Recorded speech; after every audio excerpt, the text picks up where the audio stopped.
নিশ্চয় গছ ভাল পোৱা এজনী কণমানি অৰণ্য মানৱ যাদৱ পায়ঙৰ নাম আপোনালোকে সকলোৱে শুনিছে। এতিয়া ৰিলছ, মোবাইল, কম্পিউটাৰৰ পৃথিৱীখনত গছ গছনি, প্ৰকৃতি, হাবি জংঘল ইত্যাদিৰ সৈতে সহবাস কৰা এগৰাকী 10 বছৰীয়া কণমানি নাম খুচি চান্দিল্য। সেইগৰাকী খুচি চান্দিল্যক আজি চিনাকি কৰাই দিব বিচাৰিছোঁ আপোনালোকক NK টিভিৰ পৰ্দাৰ জৰিয়তে। বিশ্ব পৰিৱেশ দিৱসৰ দিনটোত আজি দেখুৱাইছোঁ এইগৰাকী কণমানি খুচি চান্দিল্য। প্ৰায় 3 বছৰ বয়সৰ পৰাই অসমৰ বিভিন্ন প্ৰান্তত গছ গছনি ৰোপণ কৰি খুচি চান্দিল্যই প্ৰকৃতিৰ সৈতে এখন সংগ্ৰাম নিৰৱচ্ছিন্নভাৱে চলাই গৈছে, খুব নীৰৱে চলাই গৈছে। তেখেতক সহযোগ কৰে তেখেতৰ পিতৃ দিগন্ত শৰ্মা আৰু তেখেতৰ মাতৃ আৰু অন্যান্য বহু লোকে। এয়া কণমানি খুচি চান্দিল্যক মই দেখুৱাইছোঁ আপোনালোকক। সম্পূৰ্ণ নাম তামান্না চান্দিল্য। খুচি গছ গছনি খুব ভাল লাগে।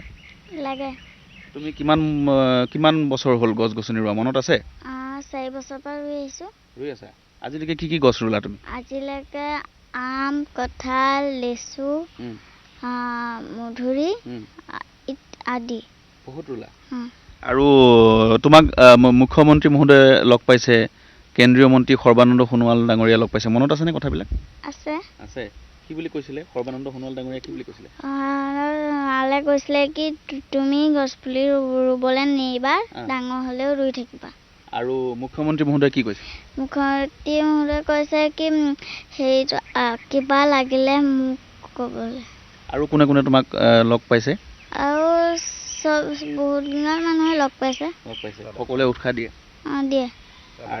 আৰু মা দেউতাই কি বুলি কয়? গছ গছনি ৰুব লাগে বুলি কয়? মা দেউতাই গছ গছনি ৰুব বুলি কয়। আৰু কাটি ৰুই পেলাই থৈ দিব নালাগে, ভালকে পানী চানী দি পেলাই প্ৰতিপালন কৰিব লাগে। তুমি কোন ক্লাছত পঢ়ি আছা খুচি? এবাৰ 4 পাইছোঁ। 4 কোন স্কুল? শংকৰদেৱ শিশু বিদ্যা নিকেতন। হয়, মই দেখুৱাইছোঁ এইগৰাকী খুচি চান্দিল্য। মুখ্যমন্ত্ৰী ডক্টৰ হিমন্ত বিশ্ব শৰ্মাই কওক, কেন্দ্ৰীয় মন্ত্ৰী সৰ্বানন্দ সোণোৱাল, প্ৰাক্তন মন্ত্ৰী সৰ্বানন্দ সোণোৱাল, বনমন্ত্ৰী চন্দ্ৰমোহন পাটোৱাৰী বা কেন্দ্ৰীয় অমৃত বৃক্ষ আঁচনিৰ যিগৰাকী মন্ত্ৰী, সেইগৰাকী মন্ত্ৰীয়েও খুচি চান্দিল্যক সাক্ষাৎ কৰিছে।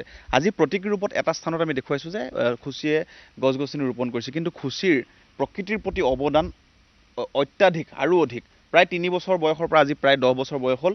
7 বছৰত 700ৰো অধিক গছপুলি অসমৰ বিভিন্ন প্ৰান্তত ৰোপণ কৰিছে। যাৰ নেপথ্যত থকা ব্যক্তিগৰাকী হৈছে খুচিৰ পিতৃ দিগন্ত শৰ্মা। মই কথা পাতিম। কেনেকৈ মনলৈ আহিলে সন্তানক গছ গছনি ৰোৱাৰ প্ৰতি আকৃষ্ট কৰি তুলিবলৈ? সকলোৱে আজি বিশ্ব পৰিৱেশ দিৱসৰ কাৰণে সকলোকে শুভেচ্ছা জ্ঞাপন কৰিছোঁ। খুচি খুব কম বয়সৰ পৰা গছপুলি ৰুইছে। তাই 3 বছৰ বয়সৰ পৰা প্ৰকৃতিৰ প্ৰতি আমি হাবিহাব দেখিছিলোঁ, প্ৰকৃতিক ভাল পোৱাৰ এটা মনোভাৱ দেখিছিলোঁ। যিটো পায় সেইটোকে ৰুবলৈ চেষ্টা কৰে, গছৰ পাত এখিলা ছিঙিবলৈ চিন্তা কৰে, আমাকো কয় নিছিঙিবলৈ। আমি তেতিয়া অনুভৱ কৰিছিলোঁ তাইৰ জন্মদিনটোত আমি পিতৃ মাতৃয়ে চিন্তা কৰিছিলোঁ তাইৰ জন্মদিনটোত এটা গছপুলি ৰুম। আমি ক্ৰমান্বয়ে এই গছপুলিটো ধাৰাবাহিকভাৱে ৰুই গৈ আছিলোঁ। তেনেকৈ মোৰ এটা সৌভাগ্য হ'ল, মই খুব কম বয়সতে তাইক মই প্ৰকৃতি অৰণ্য মানৱ যাদৱ পায়েং ডাঙৰীয়াক লগ কৰিলোঁ। তাইক প্ৰতি বছৰে এবাৰ হ'লেও যাদৱ পায়েং ডাঙৰীয়াই লগ কৰে, তাইক বহুতো দিহা পৰামৰ্শ দিয়ে। সৌভাগ্য মৃণাল শইকীয়া আছে, মৃণাল শইকীয়াই তেখেতক যথেষ্ট হেৰি কৰে। যেতিয়াই লগ পায় মৃণাল শইকীয়াই তাইক এটা গছপুলি উপহাৰ দিয়ে। সেয়ে তেওঁলোকৰ বিশিষ্ট ব্যক্তিসকলৰ সান্নিধ্য পালে, সেই সান্নিধ্যই হয়তো তাইক সেউজীয়াক ভাল পাবলৈ ল'লে, সেউজীয়াৰ প্ৰতি তাইৰ আকৰ্ষণ হ'ল। আমি পিতৃ মাতৃয়েও যিমানখিনি পাৰোঁ সহায় কৰোঁ। সেই ক্ষেত্ৰত নাম ল'ব লাগিব চন্দ্ৰমোহন পাটোৱাৰী, বিশেষকৈ বনমন্ত্ৰী।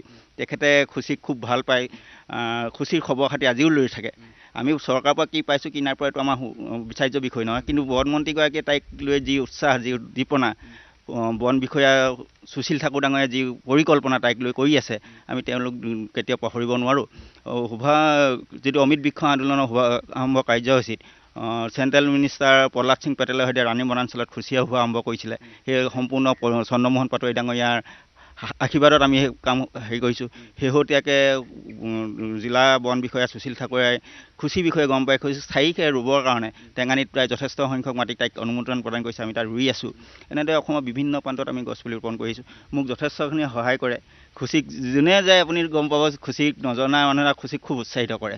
মোৰ সতীৰ্থসকলেও যথেষ্ট সহায় কৰে তাইক লগত। আৰু আমি আগবাঢ়ি গৈছোঁ। তাই গছ ভাল পায়, প্ৰকৃতি জানে এতিয়া প্ৰকৃতি নোহোৱাৰ কাৰণে কি হৈছে আজি তাই সেইটোকে হৃদয়ংগম কৰিছে। মোৰ আশা এটাই অনুৰোধ, গছপুলি ৰুলেই নহ'ব, গছপুলি প্ৰতিপালনো কৰিব লাগে। আমি যিমানখিনি পাৰোঁ সীমিত উপাৰ্জনে আমি কৰি আছোঁ, আমি কাৰো অৱদান লোৱা নাই।